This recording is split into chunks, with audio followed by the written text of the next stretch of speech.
Hi, my name is Joe, and my friends in the RPG community have tricked me into making a series of videos about how to write an adventure. So here we go. Last time we talked about creating an outline for our adventure, and in this video, I can't put it off any longer. It's time to start drafting the adventure. Yep, it's time to start actually writing. And once again, there are lots of ways to do this. There are lots of formats you can use, lots of layout procedures. And what I'm going to be talking through is just my way of doing things, what I've developed and been doing for several years now, just because I found that it works best for me, both as a writer and as a GM. But you should absolutely experiment and figure out what works best for you. So, where are we? We've done some research, made some lists, created an outline, and at this point, we should have a very clear idea of what the adventure consists of. What are the elements? What are the places? What are the people? How does the story go? What sort of things do we want the players to be doing? So now it's time to start writing. The building block of most adventures are the locations. So I'm going to talk through how I write an individual location for an adventure. So the first part of a location description is the read aloud text that appears at the very top of each location, and it describes what the setting is as the players will first encounter it. And for me, I am trying to write a description that's about 30 words long in fairly short, natural sounding sentences. So this is a description that I would like the GM to read out loud to their players. I know different people have different thoughts and feelings about read aloud text, and this is what works best for me, both as a writer and as a GM, because the stunt that we're trying to pull off as adventure writers is pretty complex. It's wild. We have an idea in our heads of what we want this encounter to be like. We need to turn that into words on the page. The GM is going to read that and get some other idea in their head of what the encounter's like. Then they're going to say it out loud to their players. The players are going to hear or pay attention to some of that, and they're going to get another idea in their heads, and then somehow they're going to play the game together. So, how do I keep everyone on the same page? And I think the best solution is read aloud text, because that way I know what the GM is saying and hopefully what the player is hearing.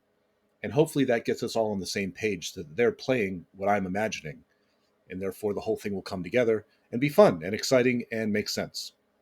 So, how do we do that? The description, in my opinion, should cover everything that the PCs will see, hear, and smell when they first arrive in the location or the room.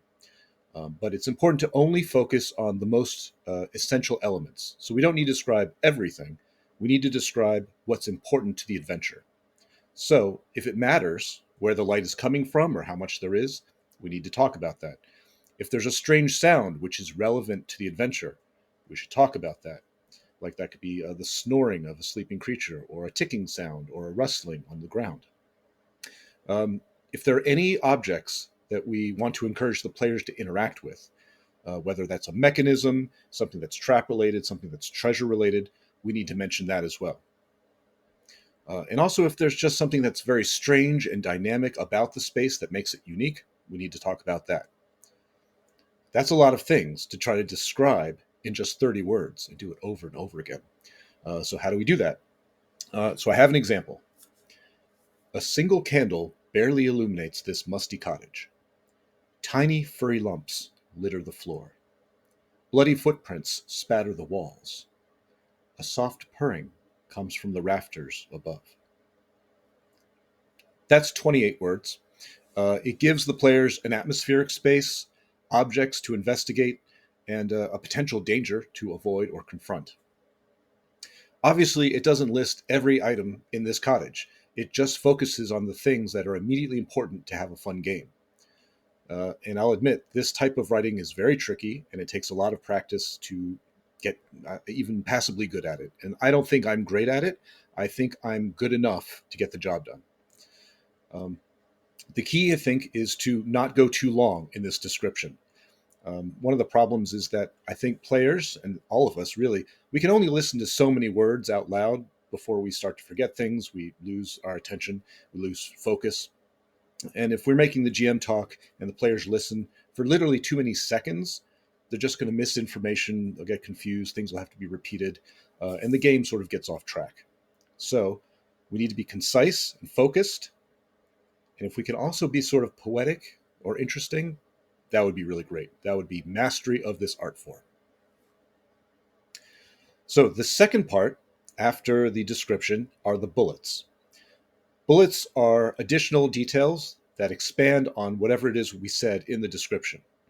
So what I like to do is I put underlines on all of the words in the description that I think are mostly important to the adventure and that I'm going to provide more details about in the bullets. So in that description I just gave a moment ago, the words I might underline would be candle, musty, lumps, footprints, purring, and rafters. It's a bunch of words. That's six words out of our 28. But it's not too hard to expand on these in a useful way. So under the description, I would then put a bullet point for each of those words, and then a few extra notes that helps the GM to describe or role play whatever the object is or person is. So for those 6 words that I just bulleted out, here's some examples of the extra notes I might provide. So for candle, red tallow, comma, very low, burns out in 2 minutes. Musty, drying blood and bile on the floor. Lumps, 147 dead rats, their tiny hearts ripped out. Footprints, numerous, all over. Cat, regular size. Purring, the spider cat is taking a bath and watching the PCs. Only attacks when touched, friendly when fed. Rafters, 10 feet high. I might also add another bullet down at the bottom for extra items that are also in the room, which I might just call items, and say a rickety table, 2 creaky chairs, a collapsed bed, stained, a cracked mirror, cold, ashy hearth, rusty cookware. Just extra items that should be in the room if the players ask what else is in the room. And all of those bullets with all of that text adds up to 72 words. So my write-up for this room, the description plus the bullets, is only 100 words. And that's not so bad. The only other thing I might want to include in this particular location description is a stat block for the spider cat, whatever a spider cat is. Otherwise, I think that location's good to go. The next step in this process is just to repeat that process for every location. You'll need a description and some number of bullets for extra details for the GM. So I encourage you to take your time. Try not to be repetitive with the language that you use. Try to use different words to describe the different spaces. Keep it unique and fresh as the players are moving through the space. And note that some of these locations might be super short. You might have a small garden shed that only needs 1 bullet point. It's great. It's fine. You also might have some elaborate treasure vault full of traps and devices, and that needs 500 words. It's fine too. It all tends to balance out in the end. Just keep in mind who you're writing for and why. You're trying to help a GM, who you've never met, to run a game. And you're trying to help that GM's players, you also haven't met, to enjoy that game. So offer extra details if you think it will be helpful. Offer suggestions directly to the GM if you think that will help. It's important to be as clear as possible about what an object is and how it might be used. So maybe you need to give the weight, the dimensions, the material it's made of, how old it is. Whatever you think might reasonably come up in play, go ahead, put it in. The next thing I want to talk about is how to write an NPC. They should show up in your descriptions and your bullet points just like everything else in your adventure. But NPCs are a lot more complicated than candles and dead rats. The GM needs to role play them, and so we need to help the GM to do that. When you write up the notes for an NPC, I would encourage you to include as many of the following details as you think is useful or relevant for gameplay. So first, I usually include their name, their age, and their occupation. Then usually a short physical description, including their clothing, and maybe some identifiable thing like a scar or their hairstyle. A note or two about their personality and how they talk. And then I want to list out what they want, maybe what they fear, probably what they know, and maybe what they have to offer. Because these are all things that the PCs may be asking the GM, what can I get from them? How can I manipulate them? What do they seem to care about? The more depth and detail you give to your NPCs, The more your players, or your GM's players, are going to have richer and more interesting interactions with them, the more those NPCs will sort of come alive and make the setting come alive and be more memorable and more fun. You probably won't need that level of detail with every NPC, but the more you give to the GM to use at the table, the easier it will be for them to create a good game experience for their players. Writing your first draft will probably be the longest and toughest phase of this process. It will take as long as it takes, and if it takes a very long time, it may get tiring and frustrating, and that's completely normal. Just try to do a little bit every day. If you can write one location, just one room every day, then at the end of a week, you'll have 7 locations, which is enough for a small tomb adventure.